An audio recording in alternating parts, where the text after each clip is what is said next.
Rumbo al Valle de México, los enviados regalos a los españoles, collares de oro y banderas de pluma de quetzal, los españoles estaban deleitándose como si fueran monos levantando el oro, como que se sentaban en ademán de gusto, como que se lo renovaban y se les iluminaba el corazón, como que cierto es que eso anhelaban con gran sed.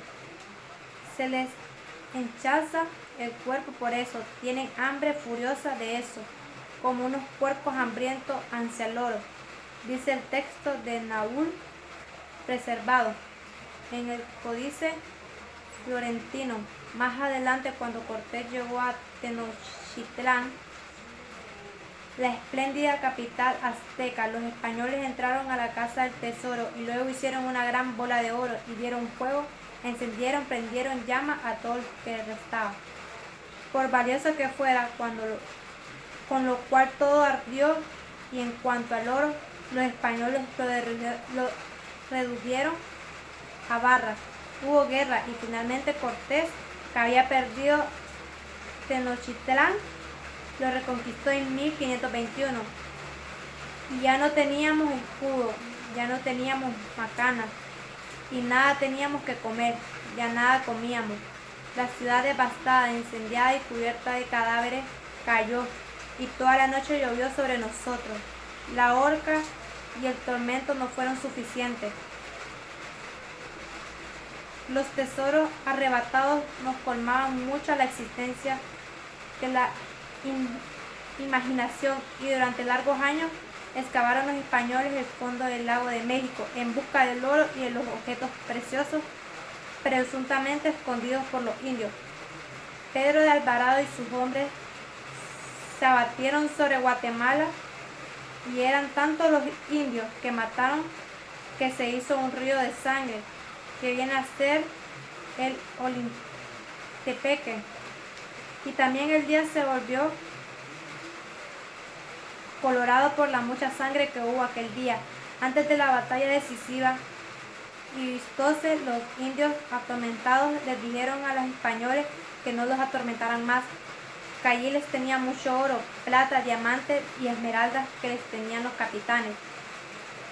Neiva Isquín, Neiva hecho águila y león, y luego se dieron a los españoles y se quedaron con ellos, antes de que Francisco Pizarro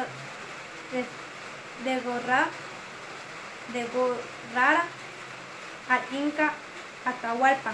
Le arrancó un rescate en andas de oro y de plata que pesaban más de 20.000 marcos de plata fina, 1.327.000 escudos de oro finísimos. Después se lanzó sobre el Cusco. Sus soldados creían que estaba entrando a la ciudad de los Cáceres. Tan deslumbrante era la capital del imperio incaico, pero no demoraron en salir del estupor y se pusieron a saquear el templo del sol, forcejeando, luchando entre ellos, cada cual procurando llevarse del tesoro la parte del león. Los soldados con cota de malla pisoteaban joyas e imágenes, golpeaban los utensilios de oro o les daban martillazos para reducir a un formato más fácil y manejable. Arrojaban al Cristo para convertir el metal en barras. Todo el tesoro del templo, las placas que habían cubierto los muros, los asombrosos árboles forjados, pájaros y otros objetos del jardín.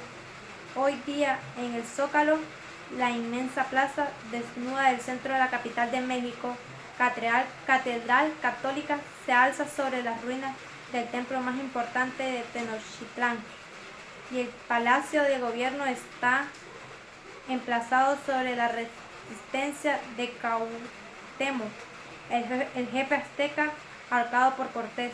Tenochtitlán fue arrasado, el Cusco corrió en Perú. Suerte semejante para los conquistadores no pudieron abatir del todo sus muros gigantescos, y hoy pueden verse al pie de los edificios coloniales el testimonio de piedra de la colosal arquitectura incaica. Esplendores del Potosí, el ciclo de la plata. Dicen que hasta las herraduras de los caballos eran de plata en la época de Agüe, de la ciudad de Potosí. De la plata eran los altares de las iglesias y las alas de los querubines.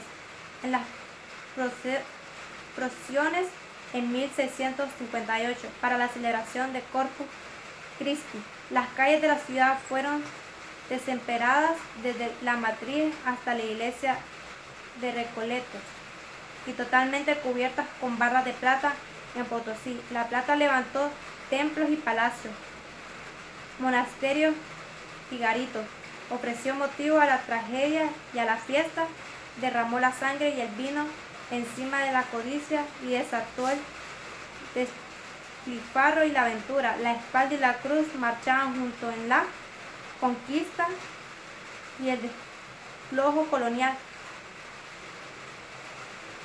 Para arrancar la plata de América se dieron cita en Potosí los capitanes y los ascetas, los caballeros de Lidia y los apóstoles, los soldados y los frailes convertidas en piñas y lingotes. Las viseras del cerro rico alimentaron sustancialmente el desarrollo de Europa. Vale un Perú. Fue el elegois máximo a las personas o a las cosas desde que Pizarro se hizo dueño del Cusco. Pero hablan con otras palabras. Vale un Potosí. Advierten a Sancho Vena, yagular del virreinato, manantial de la plata de América. Potosí contaba con 120.000 habitantes según el censo de 1573. Solo 28 años habían transcurrido desde que la ciudad brotara entre los páramos andinos.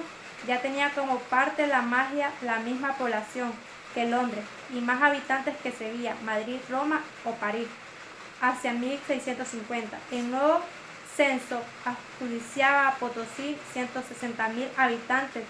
Era una de las ciudades más grandes y más ricas del mundo, 10 veces más habitada que Boston, en tiempos que Nueva York ni siquiera había empezado a llamarse así.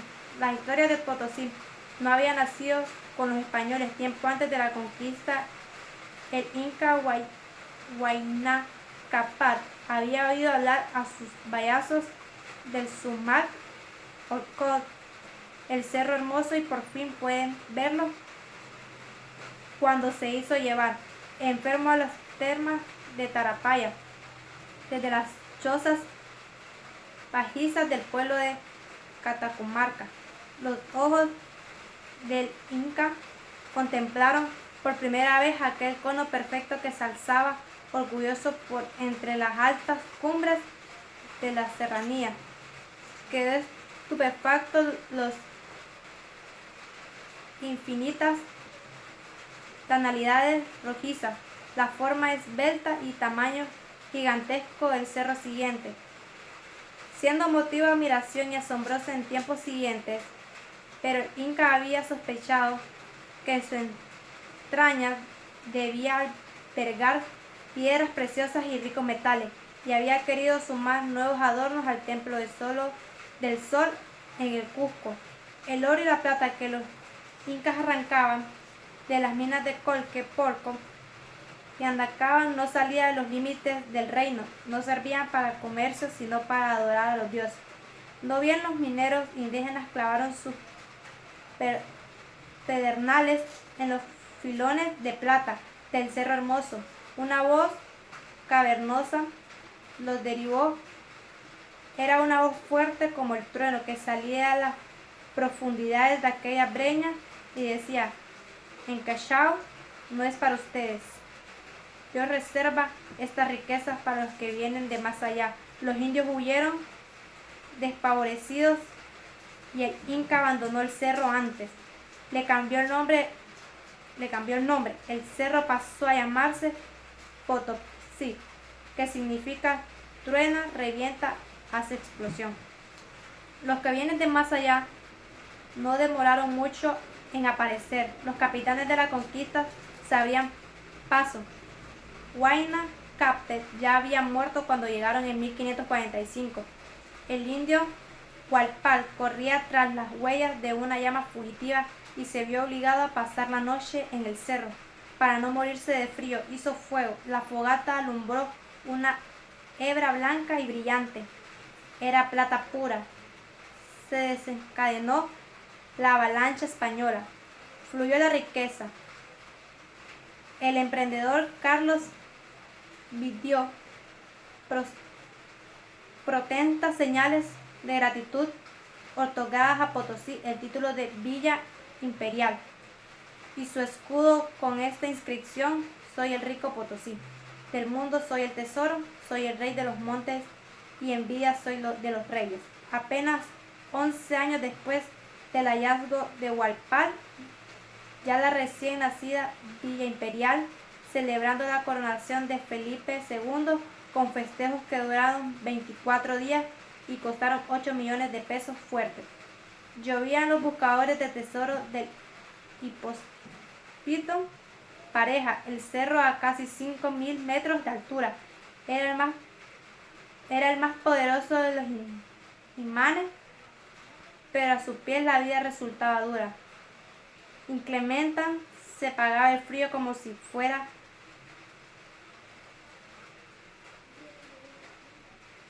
un impuesto, y en un abrir y cerrar de ojos una sociedad rica y desordenada brotó. En Potosí, junto con la plata, auge y turbulencia del metal, Potosí pasó a ser el nervio principal del reino. Según lo definiera el Pierre Hurtado de Mendoza, a comienzos del siglo XVII, ya la ciudad contaba con 36 iglesias espléndidamente ornamentadas, otras tantas casas de juego y 14 escuelas de baile. Los salones de teatro y los tablados para las fiestas lucían riquísimos. Tapices, cortinas, blasones y obras de orfebrería. De los balcones de la casa colgaban damascos coloridos y lanas de oro y plata. Las sedas y los tejidos venían de Granada, Flandes y Calabrida. Los sombreros de París y Londres, los diamantes de Ceilán, las piedras preciosas de India, las perlas de Panamá, las medias de Nápoles, los cristales de Venecia, las alfombras de Persia, los perfumes de Arabia y la porcelana de China. Los demás brillaban de pedrería, diamantes y rubíes y perlas, y los caballeros ostentaban finísimos paños bordados de Holanda. A la India de tesoro según los juegos de sortijas, y nunca faltaban los duelos al estilo medieval, lances del amor y del orgullo con cascos de hierro empedrados de esmeraldas y de vistosos plumajes, sillas y estribos de filagra de oro, espadas de Toledo y potros chilenos enjaezados a todo lujo.